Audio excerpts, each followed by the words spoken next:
마음 공부, 영원한 행복의 길 9번째 안내, 본래 생명 깨닫기.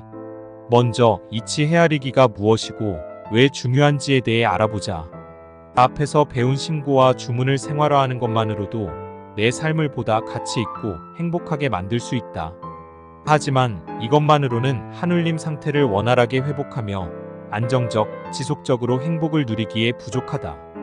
내 삶의 여건이 그리 순탄치만은 않으며 수련 과정에서 예상치 못한 어려움도 만날 수 있기 때문이다. 나와 가족의 먹거리를 마련하며 사람으로서 기본적인 도리를 하며 살아가기도 어려운 것이 현실이다. 이런 가운데 무영한 하늘림과 변함없이 소통하며 하늘림 상태를 꾸준히 회복한다는 건 결코 쉽지 않다. 사실 신고와 주문으로 내 안에 하늘림과 통하게 되면 이전과 달리 삶을 보다 원활하게 열어나갈 수 있다. 또한 언젠가 하늘림 상태를 온전히 회복하고 하나가 되어야겠다는 인생의 궁극적인 목표도 갖게 된다. 하지만 이 과정에 어떤 길이 어떻게 놓여 있고 어떤 장애가 있으며 어떻게 극복해야 하는지 잘 모른다. 아직은 내 앞에 다가올 이러한 상황들에 올바르고 정확하게 대응할 정도는 되지 못한다는 것이다. 이 일을 자동차 운전에 비유하면 비록 서툴지만 운전법을 알고 연료를 채울 줄 알며 목적지도 알지만 어디를 거쳐가는지 가는 길에 어떤 장애와 위험이 있으며 헤쳐나갈 방법이 무언지는 모른다는 것이다.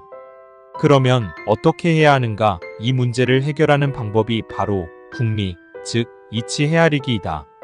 궁리를 통해 나와 하늘림은 어떤 존재이며 어떤 속성을 갖는지, 나와 하늘림은 어떤 관계이며 어떻게 하면 보다 빠르고 원활하게 하나가 될 수 있는지, 이 과정에서 어떤 변화를 거치고 어려움과 유의사항은 무언지를 감지하고 헤아릴 수 있어야 하며 무엇보다 정확한 해결책을 찾을 수 있을 때 중심을 갖고 보다 자신있고 원활하게 앞으로 나아갈 수 있다. 사실 천지는 나의 부모이며 나는 성령과 마음과 육신으로 구성되어 있다는 것도 궁리의 결과이다. 이러한 이치를 깨달았기 때문에 하늘림을 진정한 나의 부모로서 도리를 다하며 대할 수 있는 것이다. 궁리를 통해 깨닫지 못한다면 내가 취해야 할 자세와 실천 사항을 제대로 알 수 없으며 살아가면서도 하늘림의 뜻과 이치에 맞게 바르고 참되게 나아갈 수 없다. 그만큼 이치 헤아리기는 수련을 통해 하늘림 본래 상태를 회복하려는 사람에게 중요하다.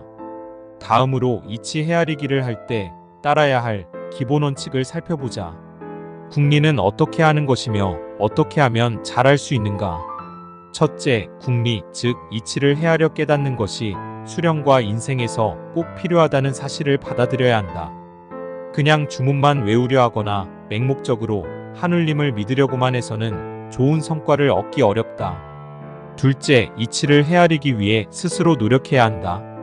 문제나 의문사항, 해결해야 할 상황을 만나면 이를 과제로 삼아 꼭 해결하고 넘어가는 자세가 필요하다. 셋째, 궁리를 한다고 해서 그냥 내 머리와 생각만으로 인위적으로 하려 해서는 안 된다. 나는 내 마음만으로 사는 것이 아니라 항상 성령, 즉 하늘림을 모시고 있음을 잊으면 안 된다. 내 생각만으로 연구하면 성과를 얻기 어렵고 불완전한 지식에서 나온 헤아림을 옳다고 착각할 수 있다. 나만의 생각은 부족하기 마련인데 이를 고집하면 자신은 물론 다른 사람까지 위험에 빠뜨릴 수 있다. 잘못된 생각과 주장이 어떤 폐해를 가져오는지 종교전쟁, 동서냉전 등 인류 역사에서 잘 볼 수 있다.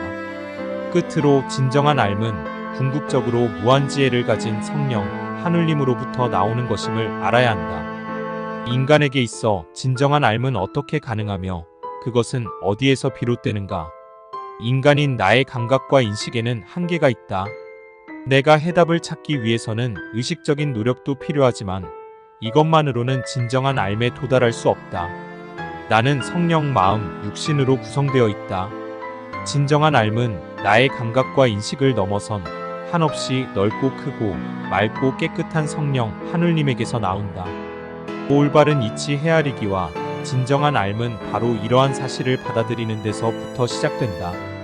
궁리는 수련을 통해 내 안의 하늘림과 교감하고 소통할 때 본격적으로 시작할 수 있다는 것이다. 그래서 옛부터 본래 마음을 잃지 않고 하늘과 통하며 진리를 펴는 사람을 성인으로 존경해왔다. 이상을 염두에 두면서 실제 이치를 헤아리는 방법에 대해 알아보자. 사람은 누구나 해결해야 할 문제나 풀어야 할 의문이 있기 마련이다. 이 경우 문제를 염두에 두면서 하늘님께 지극한 마음으로 깨달음을 베풀어 주십시오라고 고한다. 이것이 바로 내 안에 하늘님 모심을 아는 사람이 이치 헤아리기를 시작하는 방법이다. 그런 다음 일정 시간 하늘님을 지극히 공경하는 마음으로 정성을 다해 주문을 외운다. 주문을 외울 때는 자꾸 머리로 문제를 생각하려 말고 내 안에 하늘님을 생각하며 주문 외우기에 집중한다. 나의 문제와 의문은 이미 내 의식에 입력이 되었고 내 안에 하늘님께도 접수가 된 상태이기 때문이다. 그렇게 일정 시간 주문 외우기를 한 다음에는 더욱 맑고 밝아지고 집중된 마음으로 문제를 헤아려 본다. 그런 다음 다시 하늘님께 깨달음을 베풀어 달라고 극진히 신고를 하고 정성을 다해 주문을 외운다. 그리고는 더욱더 맑고 밝아진 마음으로 문제를 헤아리는 과정을 인내심을 갖고 정성을 다해 반복해 본다. 모든 일이 그렇듯 이치 헤아리기도 나의 노력과 하늘님의 감흥이 합쳐질 때 좋은 성과를 낼 수 있다. 이러한 성과는 수련을 통해 내 안에 하늘님과 본격 소통하고 지혜를 받을 수 있을 때 가능하다. 하늘님과 소통 없이 머리로만 궁리하면 진정한 알미 아닌 결함이 있는 의견만 얻을 수 있기 때문이다. 하늘님과 본격 소통이 이루어지면 마음으로 하늘님의 지혜를 계속 받고 알문보다 원활하고 명확해진다. 따라서 조급해하지 말고 평소에는 신고와 주문 외우기로 하늘님을 늘 가까이 하는데 힘쓴다. 그러다 문제와 의문이 생길 경우 이상의 이치 헤아리기 과정을 밟는다면 해답을 얻게 될 것이다.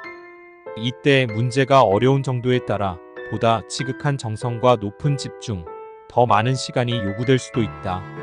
그래서 풀어야 할 문제가 중요할 경우 7일, 21일 등 별도 기간을 정하여 이치 헤아리기에 집중하면 좋다. 또한 평소 관심 주제나 분야의 독서, 학습, 전문가와 대화 등으로 배경 지식을 쌓으면 도움이 될 것이다. 물론 이러한 독서와 대화도 평소 수련으로 하늘님과 가까워질수록 더욱 조리 있고 분명하게 할 수 있다. 그런데 이렇게 마음 공부에 기반한 궁리를 할 때 그 깨달음의 형태가 다양함을 알아둘 필요가 있다.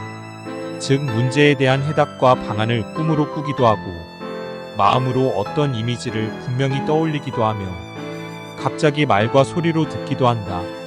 그리고 수련이 깊어지면 해답이 마음으로 곧바로 헤아려지거나 생각만 해도 알게 되는 걸 경험한다. 이런 현상은 내 안에 하늘님 감흥에 따른 것으로 하늘님과 소통하는 사람이면 누구나 경험할 수 있다. 그리고 이러한 감흥은 참회와 반성, 감사로 하늘님과 더 가까워질수록 보다 많이 원활히 받게 될 것이다. 이러한 현상을 내 안에 하늘님을 주체로 보면 하늘님이 베푸는 깨달음을 내가 받는 것이고 나를 주체로 보면 내 마음이 하늘님 상태를 회복하면서 사물의 본질을 곧바로 꿰뚫어 버리는 것이다. 마치 물이 스며들듯 맑고 밝아진 내 마음이 대상으로 뚫고 들어가 이치를 헤아리게 되는 것이다. 이를 보다 구체적으로 설명하면 하늘님은 내 안에 내 마음속에 함께 계심으로 내가 마음과 생각으로 궁리하기 위해 노력하면 그에 감응하여 하늘님이 깨달음을 베풀어 주시는데 이것이 다름 아닌 나의 무영한 마음을 통해 직관과 생각의 형태로 나오는 것이다. 나와 주변의 행복을 위하여 구독, 좋아요, 알림, 그리고 주변에 공유하기 부탁드립니다.